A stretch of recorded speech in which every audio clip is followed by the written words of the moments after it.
Olá, boa noite, que Deus te abençoe, que Deus abençoe sua casa, Deus abençoe sua família. É um privilégio estarmos juntos para mais uma transmissão online. Eu quero só no início dessa reunião deixar algo bem claro. Nós estamos usando o termo culto online e a razão por que nós fazemos isso é simples, nós queremos facilitar o entendimento daquilo que nós estamos fazendo. Mas é muito importante que eu faça uma observação aqui. O que nós estamos tendo nesse momento não é um culto. O que nós estamos fazendo nesse momento é, de forma virtual, cantarmos com nossa família, ouvirmos uma palavra, mas falta o elemento principal do culto, que é o ajuntamento. Nesses tempos, nesses dias, Deus não tem nos permitido estarmos reunidos. É o Senhor quem não tem permitido isso. E nesses dias eu venho pensando sobre essa questão e talvez seja, e eu digo talvez, seja uma excelente oportunidade para que nós pudéssemos repensar, rever o valor do culto.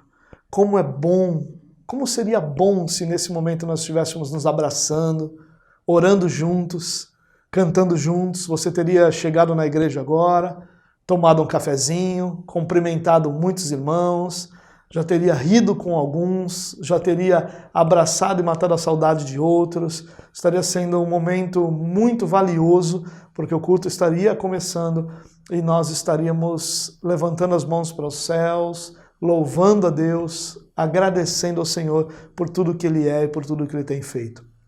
O Senhor tem nos privado disso nesses momentos.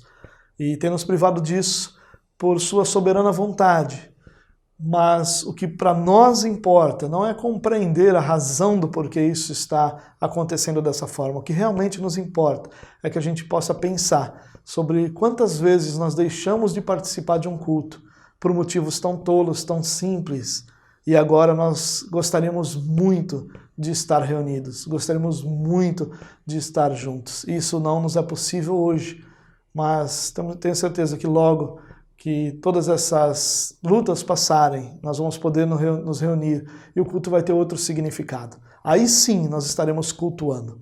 Aqui, apesar do nome no vídeo que você está assistindo aí ser culto online, culto ao vivo, nós não estamos cultuando publicamente, nós não estamos cultuando como igreja. Nós podemos até estar cultuando individualmente ou em família, mas o culto público, que manifesta os meios da graça de Deus, ele não nos é dado hoje.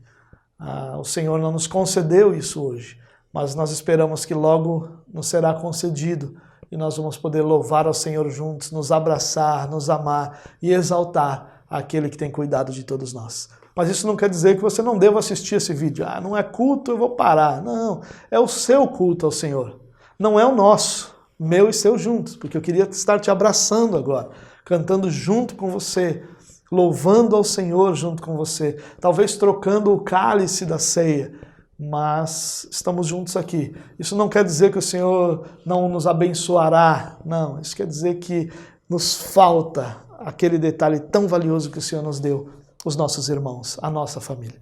Bom, dito isso, eu queria convidar você a fazermos uma oração, podermos iniciar essa transmissão, iniciar esse momento para louvando ao Senhor, agradecendo a Deus. Senhor, muito obrigado, Deus, por teu cuidado. Obrigado, Pai, pelo teu carinho sobre todos nós. Obrigado, Pai, por tua graça e misericórdia. Nós reconhecemos os nossos pecados, reconhecemos que nem de longe nós nos aproximamos daquilo que o Senhor tem nos dado como verdade, como ensinamento, como estilo de vida, e que por mais esforço que cada um de nós possa colocar nisso, nós ainda somos plenamente, sempre seremos plenamente dependentes do Teu Espírito para que nossa vida seja transformada. Mas ainda assim, em nossas imperfeições, em nossas incapacidades, em nossos pecados, o Senhor tem sido amoroso, gracioso, bondoso. Por isso nós te louvamos. Nós reconhecemos essa graça sobre nós, esse amor que não tem se apartado de nenhum de nós, essa presença apesar de nós. E nós oramos nesse momento, Pai, em que nós não podemos estar reunidos, que o Senhor abençoe a todos aqueles que estão assistindo essa transmissão. Que o Senhor abençoe a casa de cada um, que o Senhor abençoe a vida de cada um, que o Senhor fortaleça o coração de cada um de nós para passar por esse momento confiando plenamente no Senhor. Nos dá um momento em que nós possamos louvá-lo, um momento em que nós possamos ouvi-lo, um momento onde nós possamos aprender de Ti. Nós Te louvamos por essa reunião, pedimos Tua bênção sobre nós, no nome do nosso Salvador, Jesus Cristo. Amém. Eu quero ler o Salmo 116, na verdade, só 2 versos do Salmo 116 para nós iniciarmos esse tempo juntos. Eu amo o Senhor, porque Ele me ouviu quando lhe fiz a minha súplica. Ele inclinou os seus ouvidos para mim. Eu o invocarei toda a minha vida. Esse salmo é o reflexo da experiência do salmista. Ele diz, olha, eu amo o Senhor porque Ele me ouviu quando eu fiz a minha súplica. Ele inclinou os seus ouvidos para mim.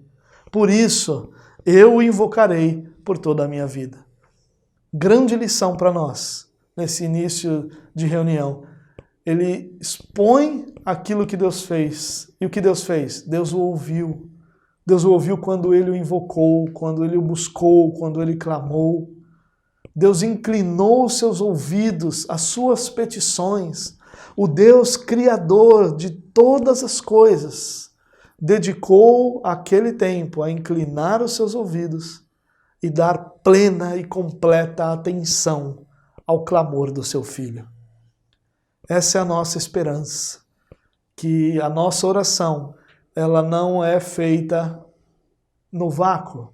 A nossa oração não é lançada simplesmente no ar, mas a nossa oração é ouvida pelo Pai gracioso que inclina os seus ouvidos à invocação do seu Filho. E o que ele aprendeu com isso é que ele o invocaria por toda a sua vida. Porque todas as vezes que nós invocarmos o nosso Deus, nós podemos ter plena certeza de que o nosso Deus nos ouvirá. Que Deus te abençoe, uma ótima reunião para você. Nós teremos agora um momento de louvor ao Senhor. Logo na sequência eu quero compartilhar uma palavra com você que eu tenho certeza que vai edificar a sua vida, vai iluminar seu coração, vai abençoar você. Até já!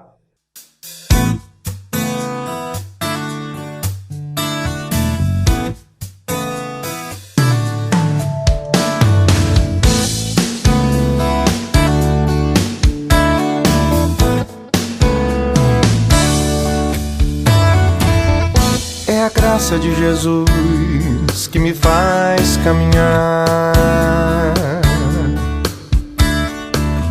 é o amor do Pai que me faz viver, o poder do Espírito está sobre mim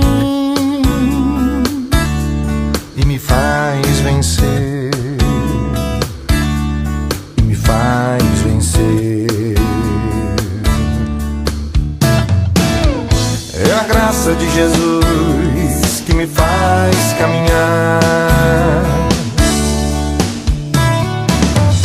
é o amor do Pai que me faz viver,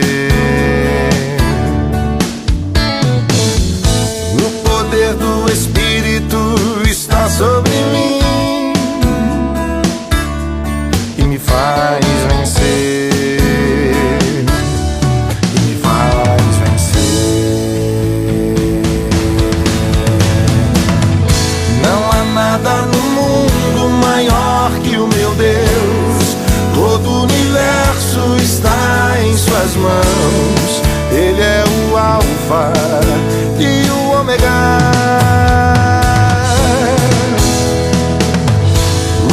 Olhos de graça estão sobre mim.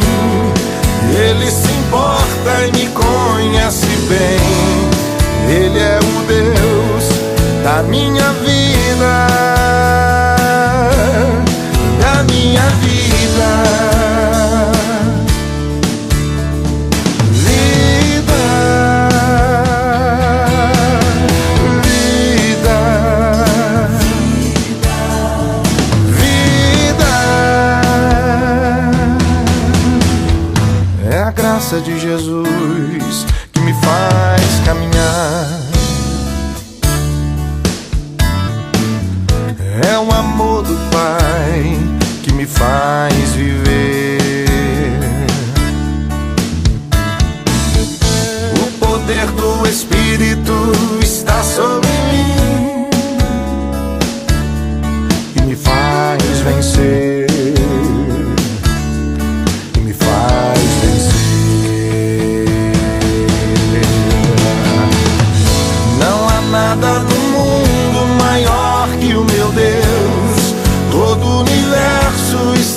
da minha vida. Não há nada no mundo maior que o meu Deus. Todo o universo está em suas mãos. Ele é o Alfa e o Ômega. Os seus olhos de graça estão sobre mim. Ele se importa e me conhece bem. Ele é o Deus da minha vida, da minha vida.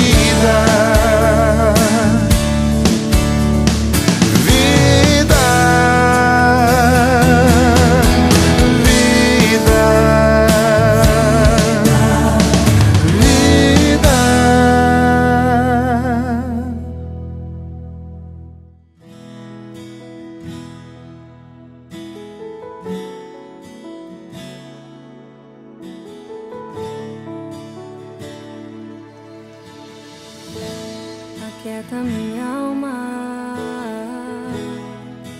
faz meu coração ouvir tua voz.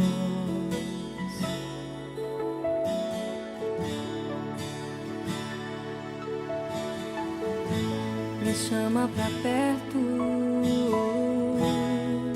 só assim eu não me sinto só.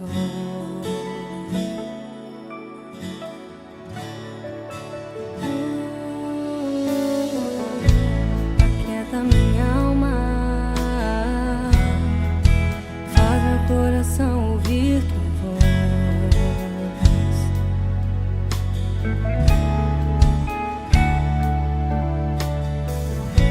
Me chama pra perto, só assim eu não me sinto só.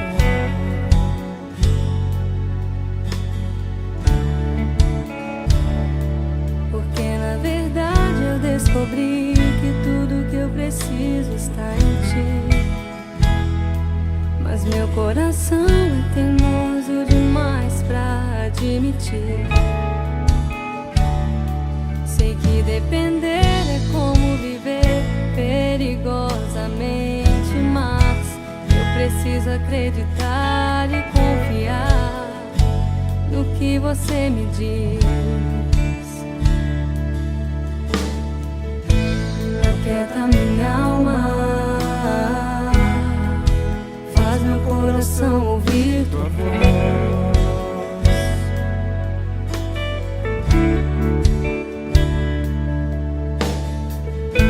Me chama pra perto, só assim eu não me sinto só.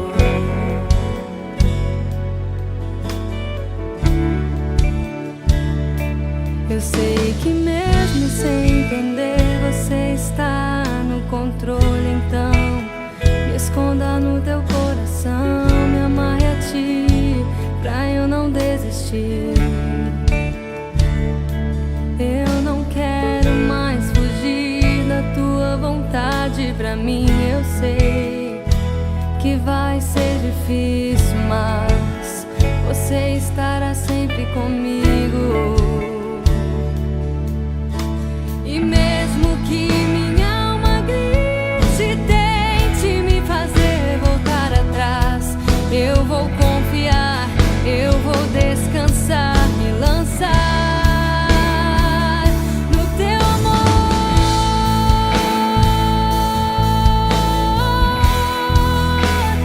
no teu amor, Senhor.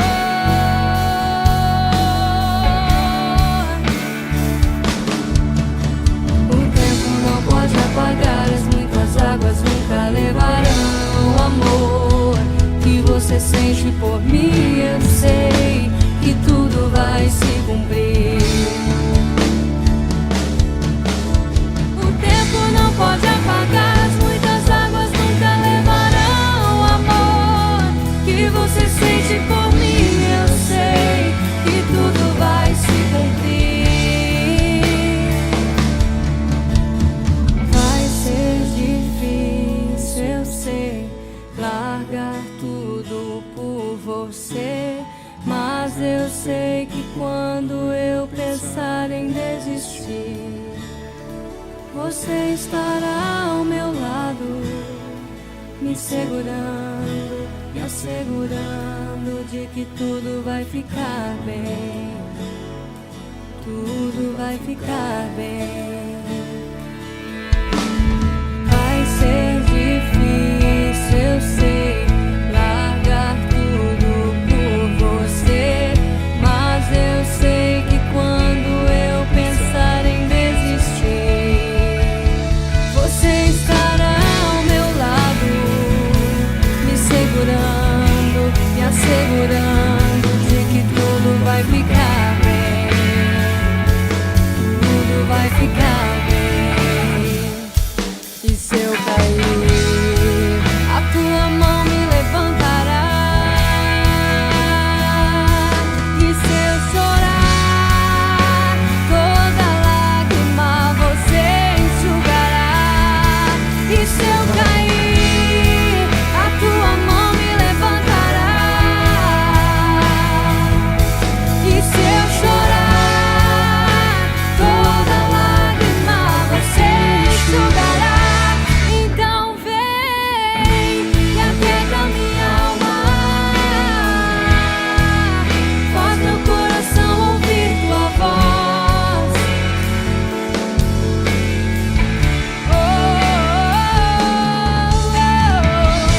Me chama pra perto, só assim eu não me sinto só.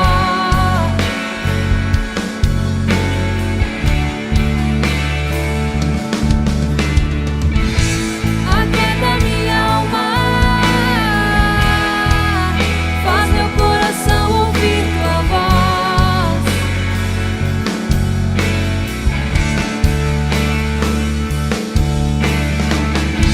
Me chama pra perto, só assim eu não me sinto só.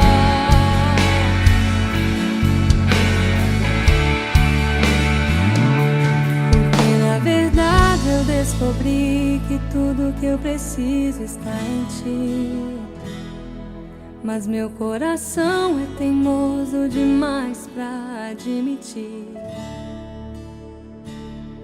Sei que depender é como viver perigosamente, mas eu preciso acreditar e confiar no que você me diz.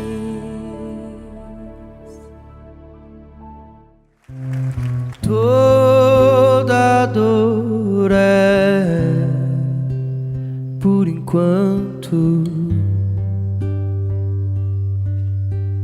A tua alegria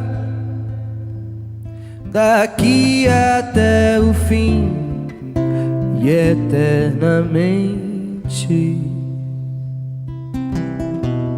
Toda dor é por enquanto.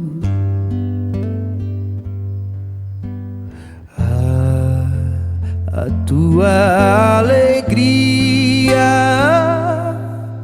daqui até o fim e eternamente.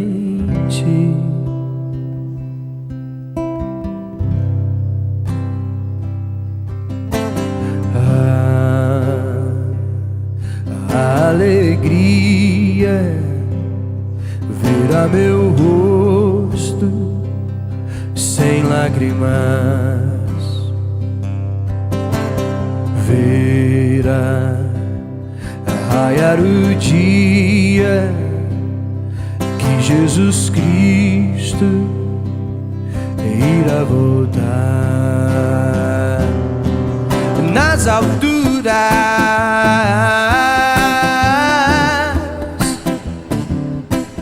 com os teus anjos, e as trombetas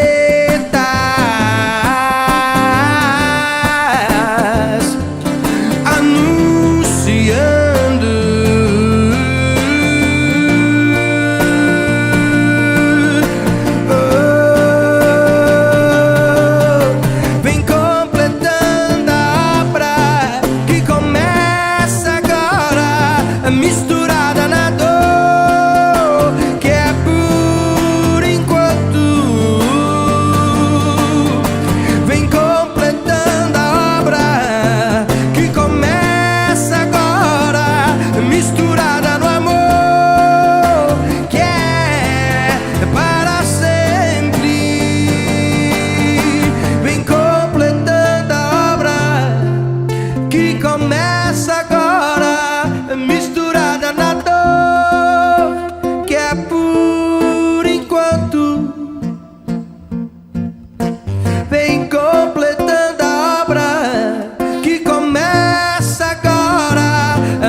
misturada na dor, que é por enquanto. Cante aí.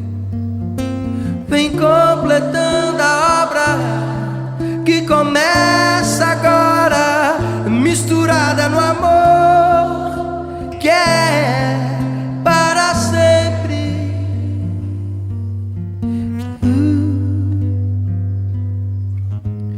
Toda dor é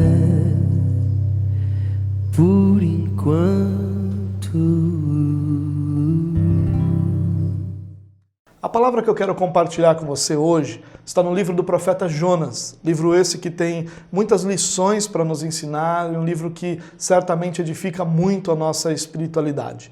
O livro começa com uma ordem de Deus ao profeta para que saia de onde ele estava, vá até uma cidade chamada Nínive, para pregar contra essa cidade, contra os seus pecados, porque a maldade dos ninivitas havia chegado diante do Senhor. Essa é a expressão que o próprio Senhor usa.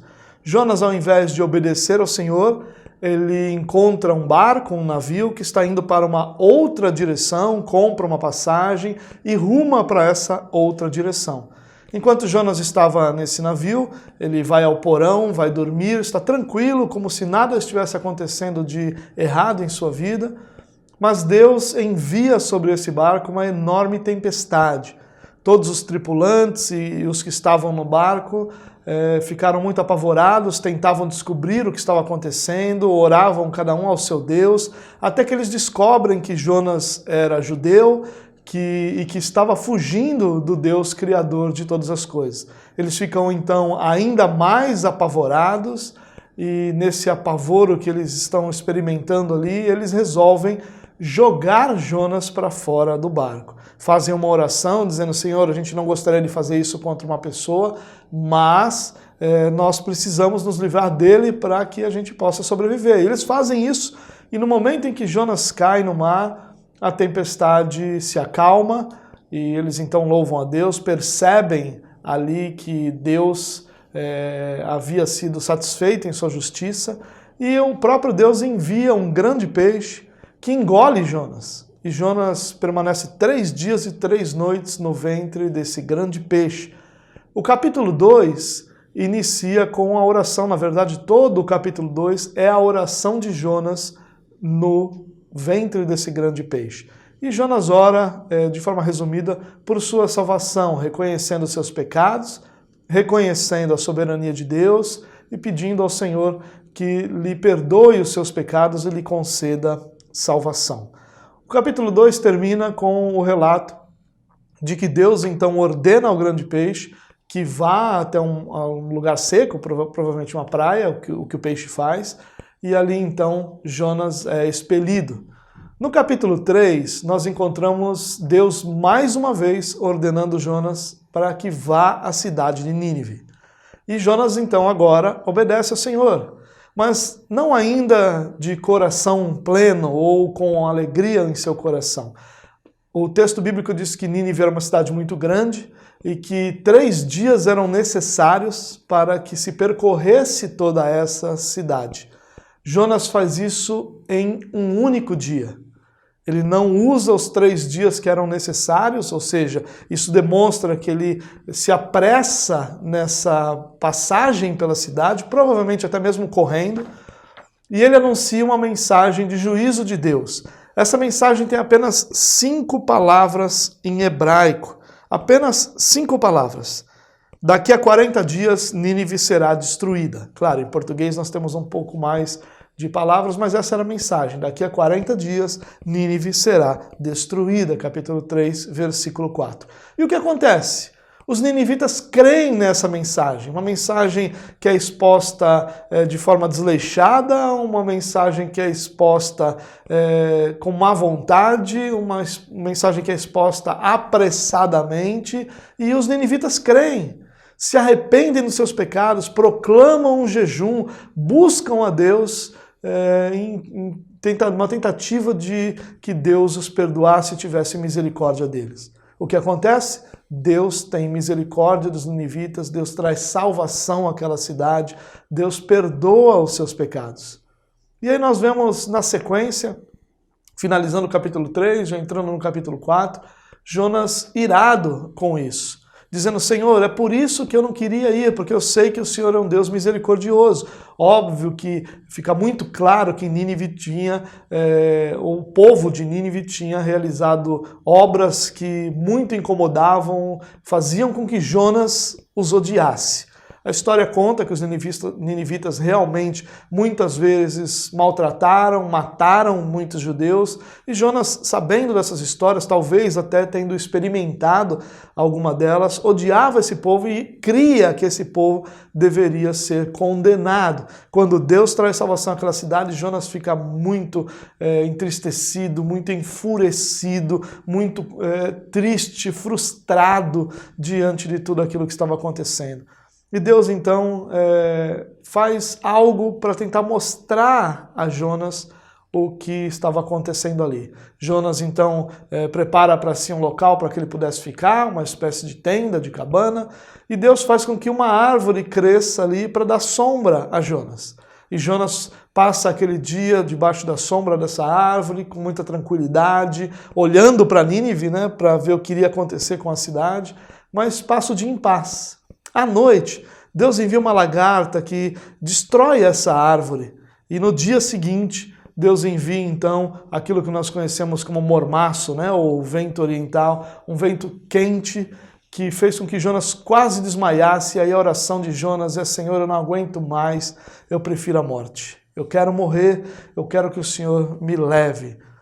Dramático, Jonas, né? Mas isso só expõe aquilo que estava em seu coração, a tristeza, a frustração, a angústia que estava em seu coração por ver como Deus agiu diante de todas aquelas circunstâncias. Então Deus fala com Jonas, diz, Jonas, você está entristecido, enfurecido porque uma árvore que te deu sombra agora está morta.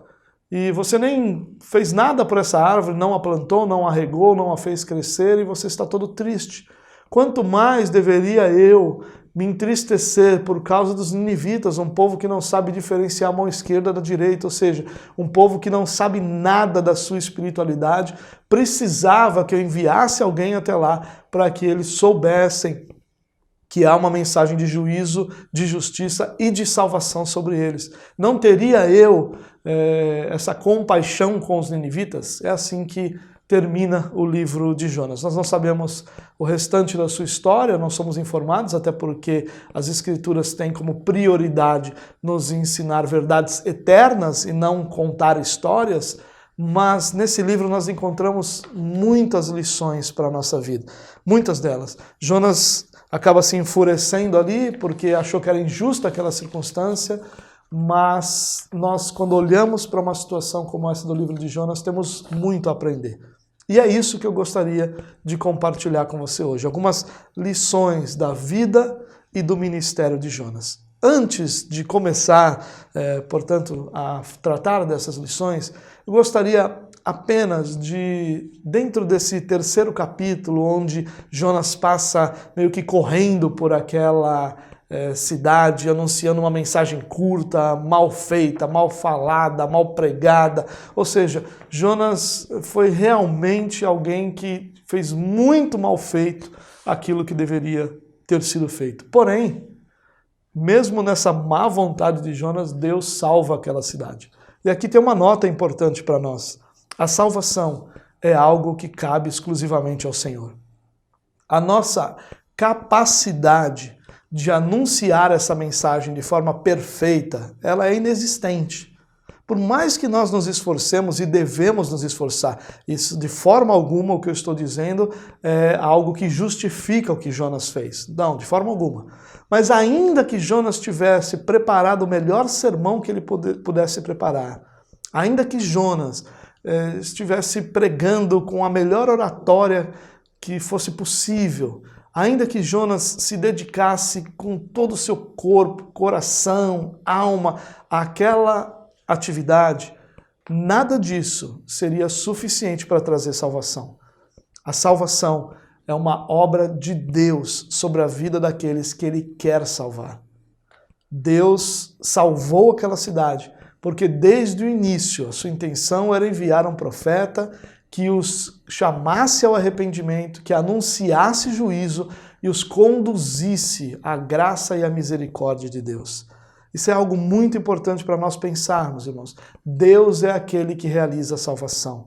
Não é a nossa perfeita mensagem, não é a nossa perfeita apresentação, não é a nossa perfeita capacidade, mas é a perfeita graça de Deus no meio da mensagem que é anunciada. Essa é só uma nota, é só um parêntese dentro do que eu quero falar, para que nós nunca nos percamos ou nunca percamos de vista essa realidade, essa verdade espiritual. Deus é o autor da salvação. Deus é aquele que aplica a salvação. De uma forma mais simples ou completa, nós poderíamos dizer que Deus é aquele que escolhe quem quer salvar. Deus Pai escolhe aqueles que Ele quer salvar. Deus Filho morreu para justificar aqueles que o Pai escolheu. E o Espírito Santo aplica, convence, atrai para a salvação, para a graça de Deus, aqueles que Deus decidiu salvar e por quem o Filho morreu. Finalizando essa nota e voltando para as lições da vida e do ministério de Jonas, eu queria começar dizendo que um coração endurecido nos leva a não nos deleitar em Deus.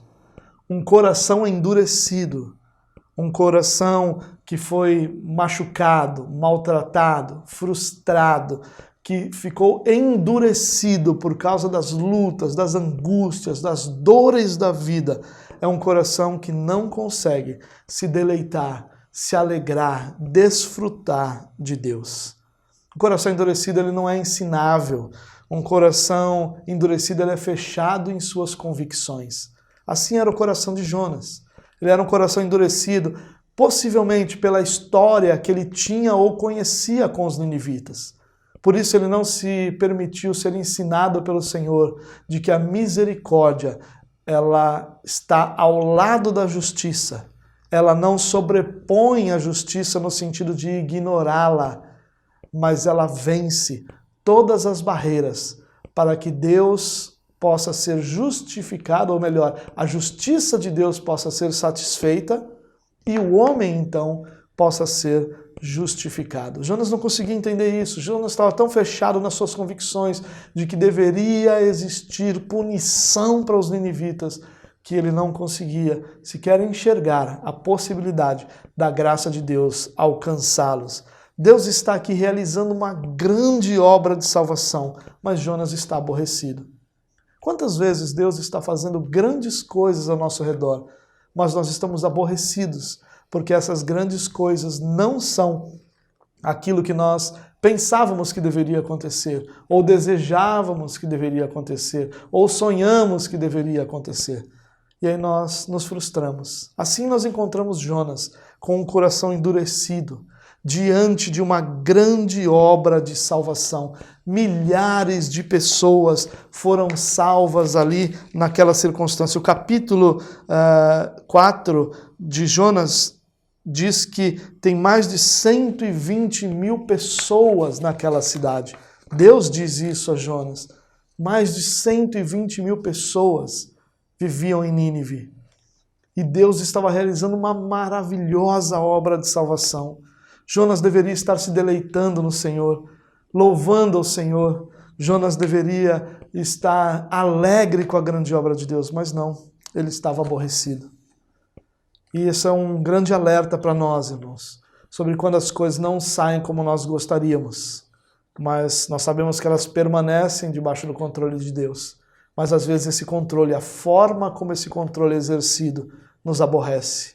Porque nós gostaríamos, sempre vamos gostar das coisas da nossa maneira, das coisas à nossa maneira. Jonas queria justiça, melhor ainda, Jonas queria a ira de Deus sobre os ninivitas. Ele não queria perdão, ele queria a ira de Deus. E nós devemos tomar cuidado, irmãos, para que o nosso coração não se endureça a ponto de nós não mais percebermos as grandes obras de Deus que estão sendo realizadas ao nosso redor. Nesses dias de quarentena, de pandemia, de insegurança, de incerteza, Deus tem realizado uma grande obra na terra. Deus tem feito muitos se voltarem a Ele. Deus tem feito a igreja repensar muitas de suas práticas. Deus está dando à igreja a oportunidade de resgatar o valor, a beleza do culto público. Não é isso que nós estamos tendo aqui. Nós estamos tendo um encontro virtual. Mas que saudades muitos dos cristãos estão do culto público, de poderem estar com seus irmãos, louvarem juntos, orarem juntos, ouvirem juntos a palavra de Deus, serem ministrados pelos meios da graça que Deus derrama sobre sua igreja reunida.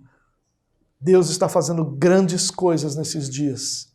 Por isso, cuidado para que o seu coração não esteja tão endurecido com a sua própria realidade, com seus próprios pensamentos, a ponto de você não conseguir se deleitar no Senhor, a ponto de você estar aborrecido por Deus estar fazendo a obra como Ele está. A segunda lição da vida e do ministério de Jonas que eu gostaria de ressaltar aqui é que a ausência de um relacionamento com Deus macula a nossa oração. Quando nós encontramos Jonas orando no capítulo 2, nós vamos encontrá-lo reconhecendo quem Deus é, reconhecendo a grandeza de Deus. Mas no capítulo 3, no capítulo 4, aliás, no restante do livro, nós vamos encontrar Jonas orando 2 vezes pedindo a morte. A falta de um relacionamento entre Jonas e Deus fez com que Jonas tivesse sua oração maculada. A oração é relacionar-se com Deus, é ter comunhão com Ele, é alegrar-se nele. E onde não há proximidade, não há intimidade. A oração de Jonas era uma oração impura, imperfeita, que não deveria ter sido daquela forma. Por que Jonas ora pedindo a morte quando vê salvação de 120 mil homens? Ele faz isso porque não havia um relacionamento com Deus que desse a Jonas a perspectiva, a compreensão daquilo que Deus estava fazendo, o entendimento do valor, da beleza, da grandeza da graça de Deus.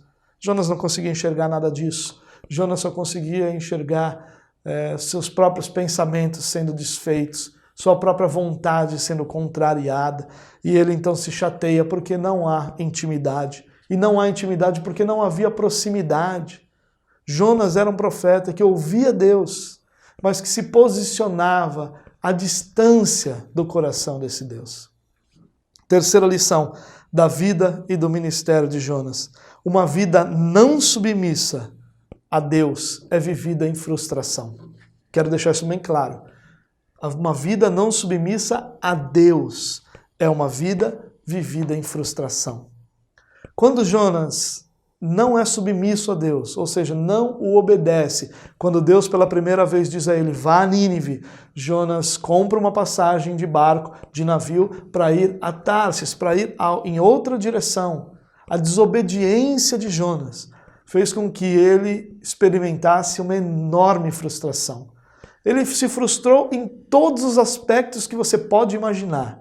Ele se frustrou no seu plano de fuga, ele se frustrou na sua paz, ele estava dormindo no porão, ele se frustrou quando Deus ele é jogado no mar, e Deus envia um grande peixe para engoli-lo, se frustra na sua possibilidade de morte. Ele se frustra quando, com má vontade, mal feito, o povo de Nínive ainda assim se converte. Ele se frustra quando olha para aquela situação, achava que a justiça deveria ser de forma diferente e não consegue enxergar a misericórdia e a graça como algo bondoso. Ele se frustra a ponto de querer a morte. Ele se frustra quando Deus envia a lagarta que destrói aquela árvore e que faz com que ele passe calor. Ele se frustra por ter perdido aquilo. Ele se frustra com absolutamente todos os aspectos da sua vida. E essa é uma grande verdade para nós, irmãos. Uma vida que não é vivida em submissão a Deus é uma vida onde cada aspecto dela está cheio de frustração. Isso para nós deveria acender um enorme sinal de alerta. Se você vive frustrado com tudo que está ao seu redor, talvez o que esteja lhe faltando seja se submeter a direção de Deus, a palavra de Deus, ao ensino do Senhor para a sua própria vida. Porque quando nós vivemos em submissão, nós experimentamos os melhores e maiores momentos da nossa vida. Vamos imaginar aqui por um momento que na primeira oportunidade que Deus deu a Jonas de ir a Nínive, Jonas tivesse obedecido. O que teria acontecido? Jonas teria sido bem sucedido na sua mensagem, porque não teria sido feita de má vontade como foi. Ele estaria satisfeito com o fruto do seu trabalho. Ele veria que o seu esforço em pregar diligentemente foi recompensado pelo Senhor com as vistas à salvação. Ele teria se alegrado com o Senhor, com 120 mil pessoas sendo salvas. Ao invés de frustração, ele teria vivido momentos de extrema alegria, satisfação, deleite em Deus. A obediência que produz isso. Onde nós temos procurado, irmãos, todo esse deleite, satisfação e alegria?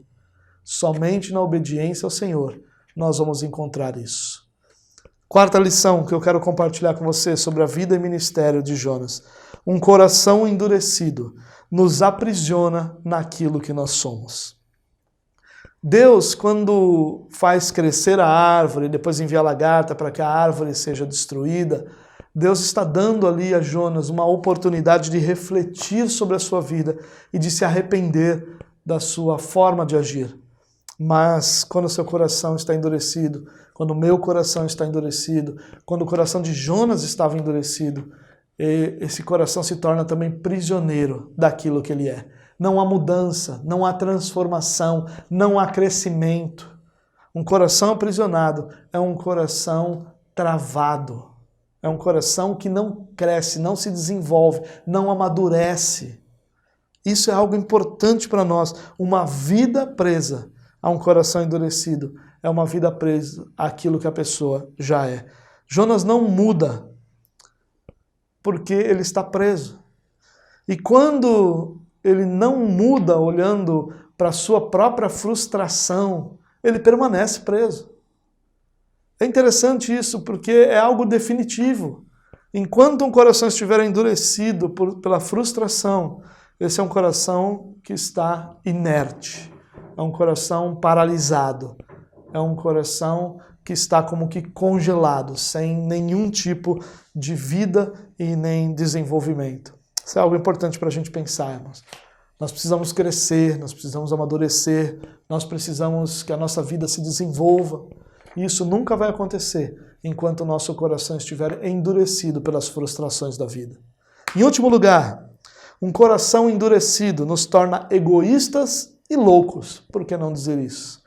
Um coração endurecido nos torna tão egoístas, a ponto de Jonas se entristecer com a árvore que não dava mais sombra para ele, mas não conseguir se entristecer com a perdição de mais de 100 mil pessoas. Jonas consegue se alegrar com a sombra de uma árvore para ele, mas ele não consegue se alegrar com a salvação de mais de 100 mil pessoas.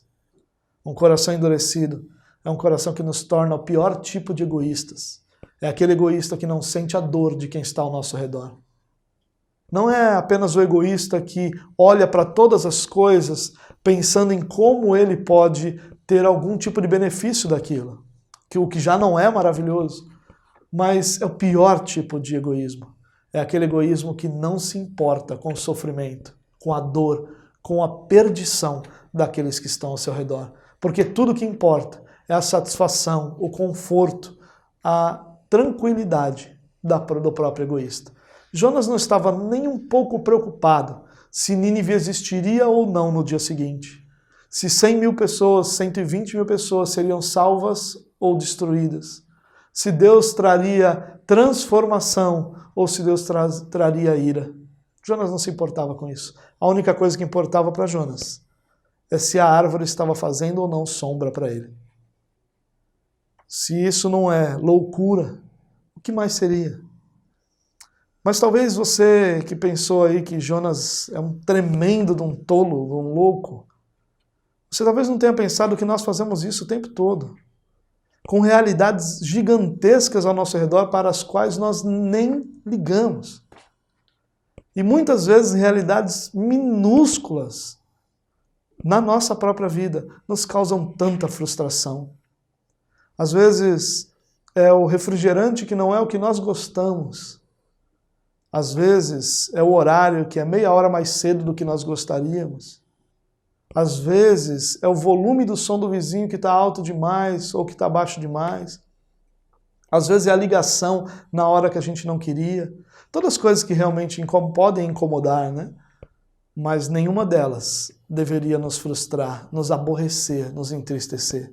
Mas quantas vezes coisas tão bobas conseguem nos tirar do prumo? E a razão disso é o nosso coração estar endurecido. Porque a principal característica de um coração que não está endurecido é que ele aprende, cresce, desenvolve, ele bate. Todo coração que bate está bombeando vida. E assim deve ser o nosso, para que o Senhor bombeie vida para o nosso espírito. Que Deus te abençoe, uma ótima semana para você, uma semana diante da graça de Deus. Eu queria orar com você nesse momento.